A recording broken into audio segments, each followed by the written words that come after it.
Hey everyone, welcome to Our Small Footprint. My name is Nyssa, and if you're new here, we are a family of 8 who live off-grid in Australia. This is actually a intro that I'm filming late for a video. I did the voiceover the other day and I filmed the intro, but when I went to edit it, there was this heavy static over the whole beginning of the intro. So this is just a quick intro for a video that I've already done the voiceover for or put together, but needed this for. So this is like number 8 of the meal prep planning and preserving video.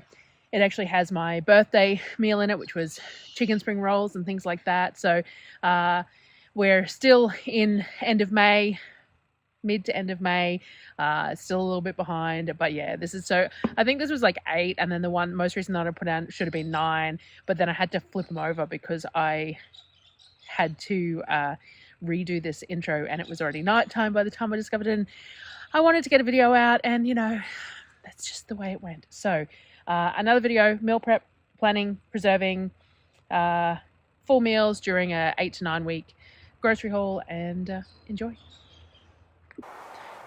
One of our favourite breakfast foods is Okinomiyaki.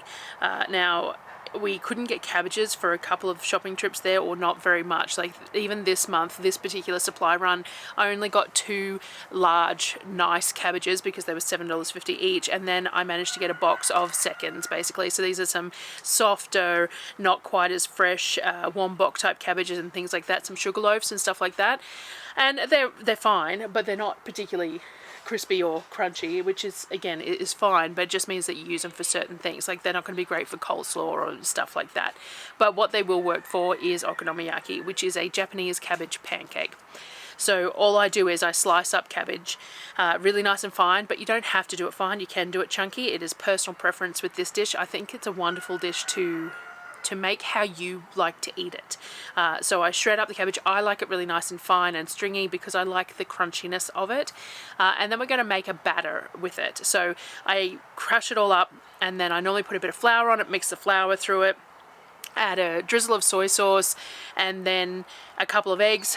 Depends on how many eggs I have available as to how many I put in. You can, like, I'm using 2 small cabbages here, but you can make it small and then just put 1 or 2 eggs. I try and put 6 to 8 eggs if I have them, just because it's going to bump the protein level of this meal up.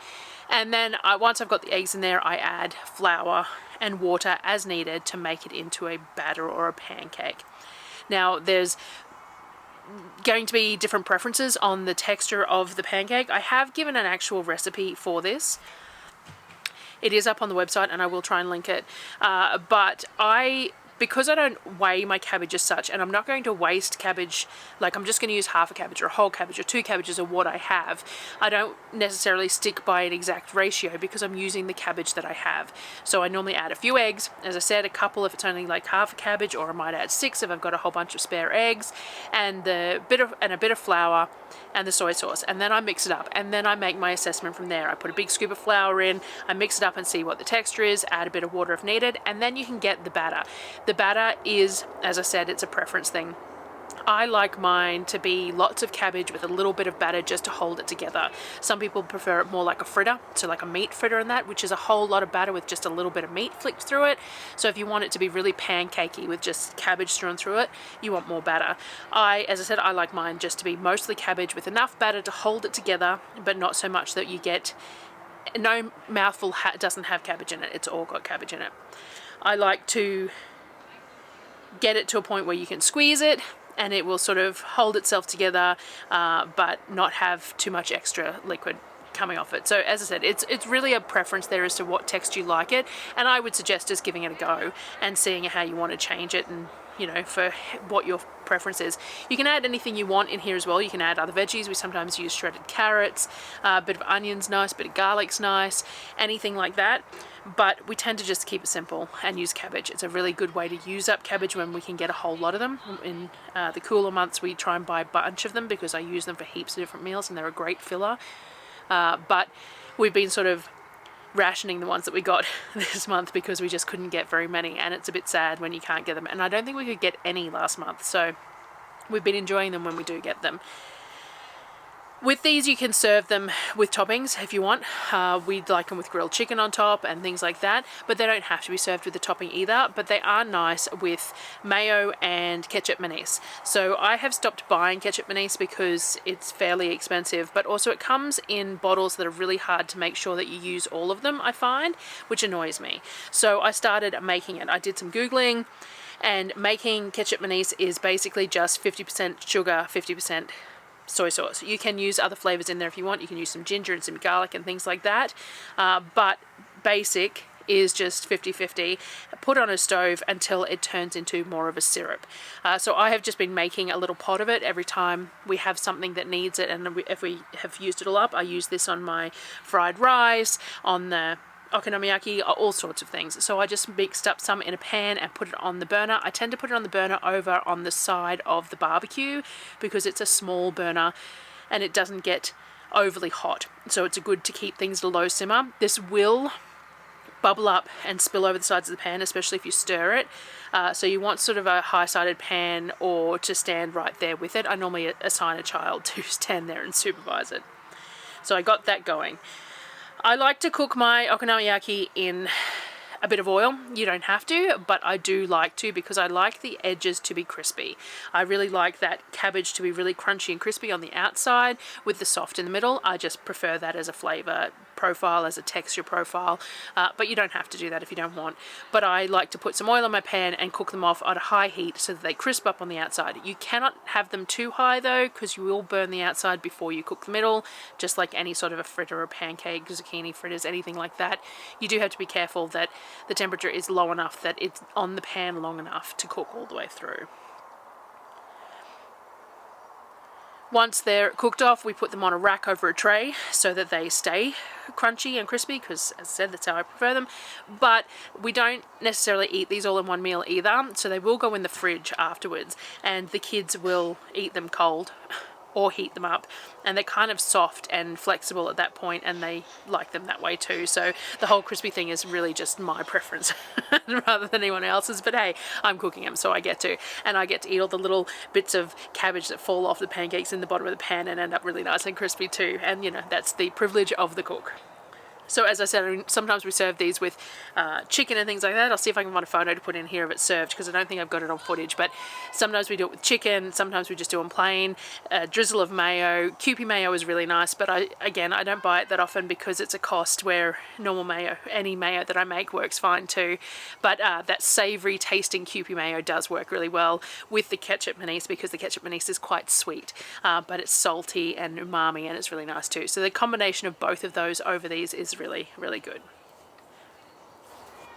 This is what the ice cream looked like in the Ninja Creami that I mentioned yesterday. So I made the chocolate custard base in the Thermomix, which had real chocolate ground up in it, had eggs, and it was a cooked custard base, and then I froze it in the containers to try out. This was my first trial with the Ninja Creami. The first one that I spun up was the one which had the added water and protein powder in it. It had a really good consistency. I'd say it possibly could have been frozen a bit longer. It probably wasn't quite 24 hours by the time I was freezing it.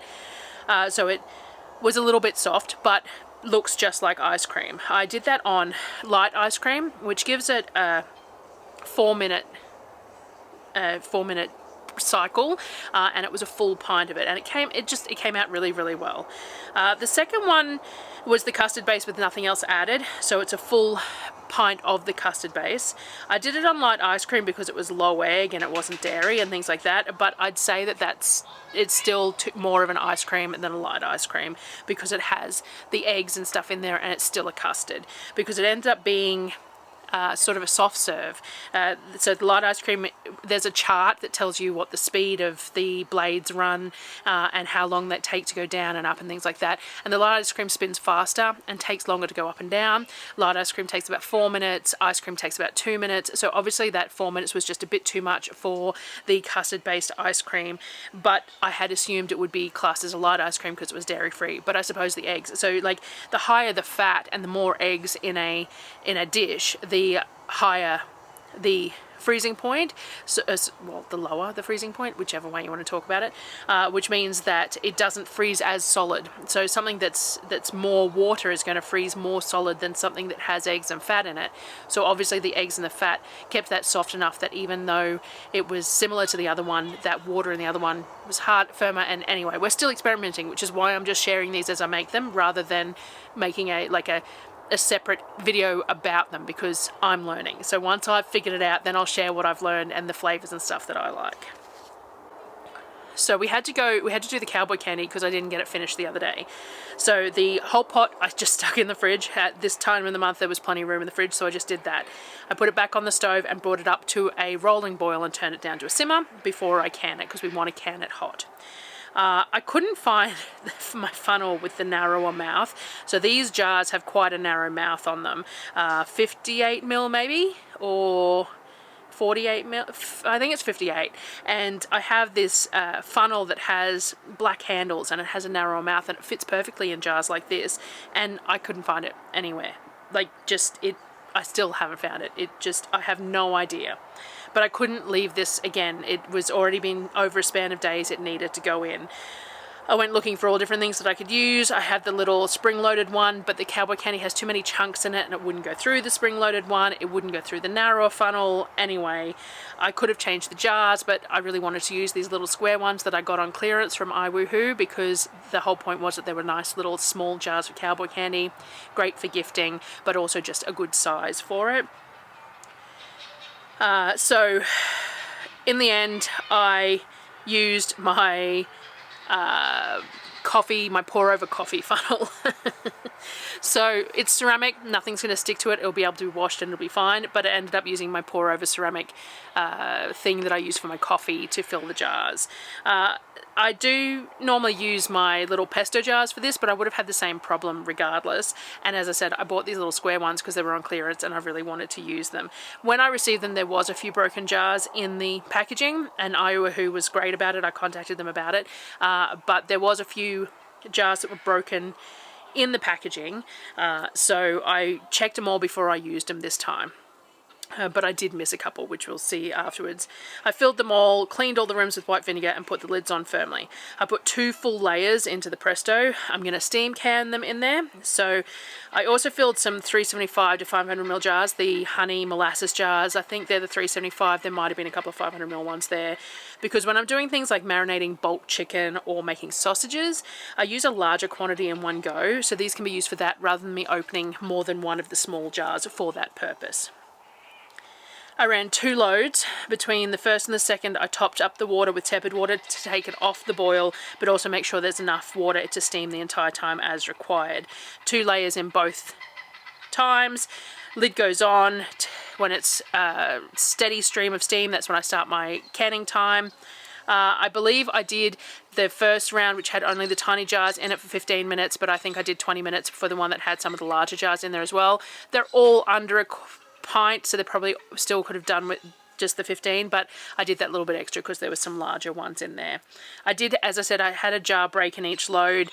Some of the jars had been broken in transit. I had double checked these carefully when I was washing them, but obviously missed a couple of hairline fractures, and the heat of processing meant that they smashed in the canner, which is why there's bits of Cowboy Candy on the top of the jars that have been freshly canned, but that's fine.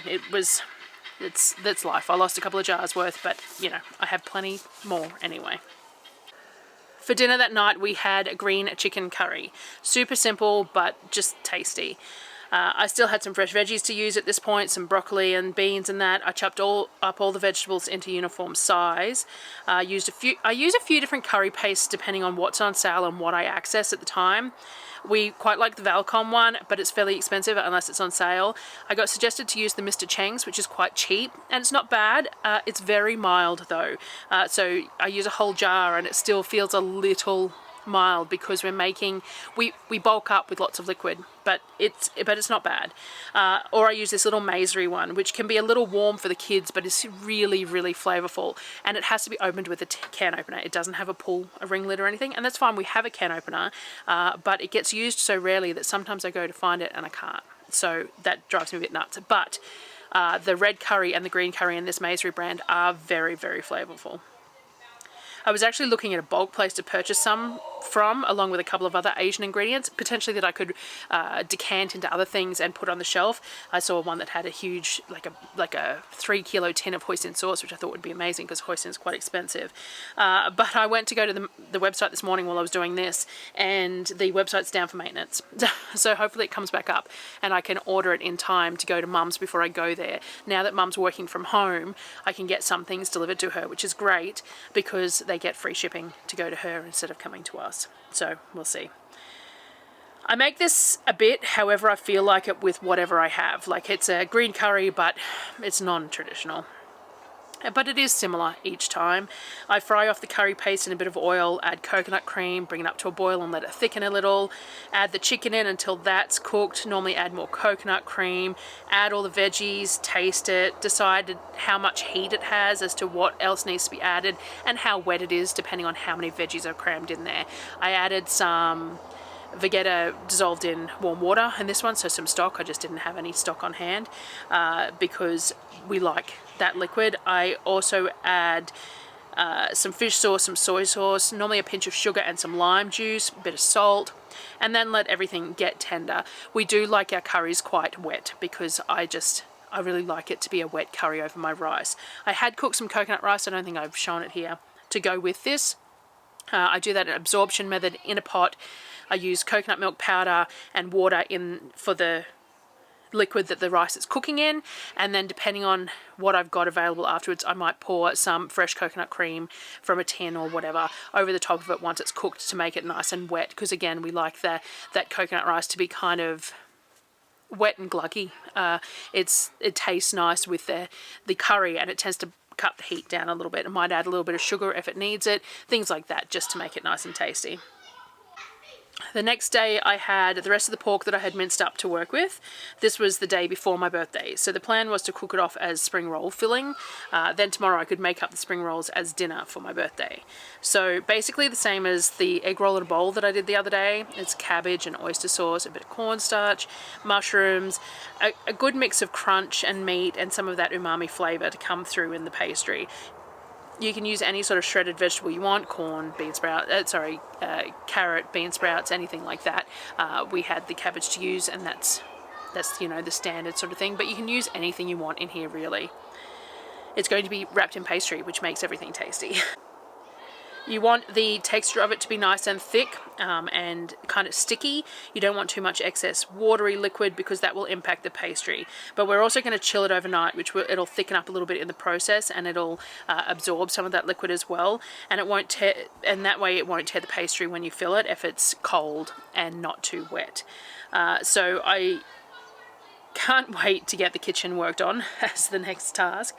This angle shows how much we've got cluttered in it to keep it dry and how bad the decking looks at the moment. My kitchen is definitely not a 5-second rule kitchen. We don't eat things off the floor in my kitchen.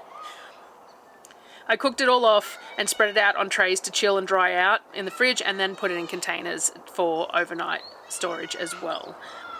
I bought the spring roll pastry from the freezer section. I have tried making it a few times unsuccessfully, but I did see a new method that I would like to try at some point. But for the moment, I just buy a couple of packets and it sits in the freezer, and I use it when I get to using it. I have a wet cloth that I put the wrappers in while I'm rolling so they don't dry out, and I just work through them, putting a heaped dessert spoon of the meat filling inside, rolling them up as neatly as I can, not overfilling because we don't want them splitting when we cook them, using a little bit of corn flour mixed with water to seal the ends up. I decided to just make up all the pastry wrappers that I had. It was early enough in the day, and the theory was that I could freeze some that weren't eaten for another meal, which was well and truly wishful thinking. I don't remember how many I ended up with, but it was a lot. A couple of packets of pastry. I fried them off in batches in a few inches of vegetable oil and put them on a rack once they were done to drip dry. The filling is already cooked, so you're only crisping the wrappers and heating it through.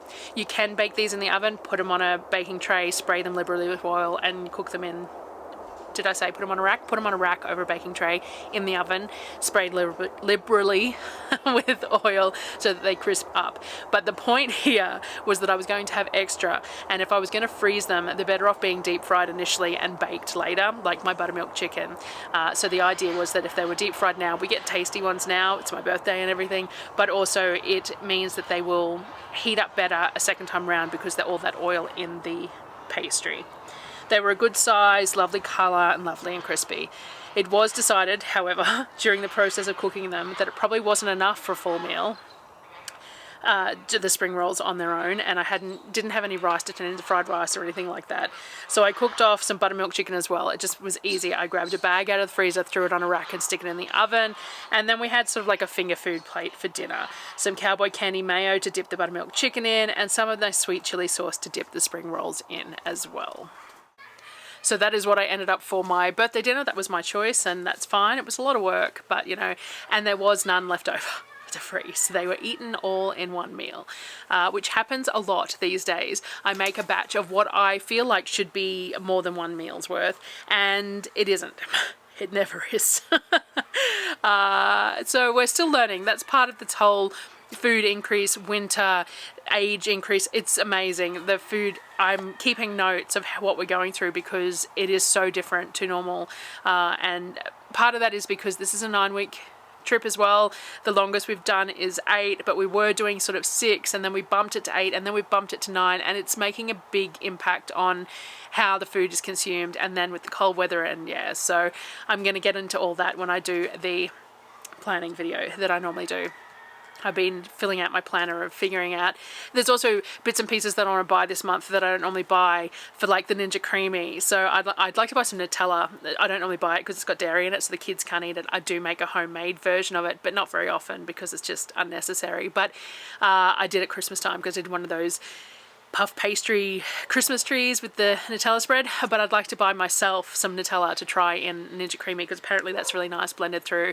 Milo's the same thing. I don't buy Milo very often because I'm the only one who can have it, but I love Milo, so I might buy a small tin of that to try with the Ninja Creamy as well, and some malted milk and some tin fruit because apparently sorbets made with the tin fruit is really nice. You just put the tin fruit in juice or syrup. See, I have canned fruit on my shelf, but nearly all of it's done in extra light syrup and it's too high a water content. Though apparently apple pie apples blended up with well, people say condensed milk. Obviously I wouldn't use condensed milk, but maybe a bit of coconut cream and a bit of maple syrup with apple pie filling. Blend that up.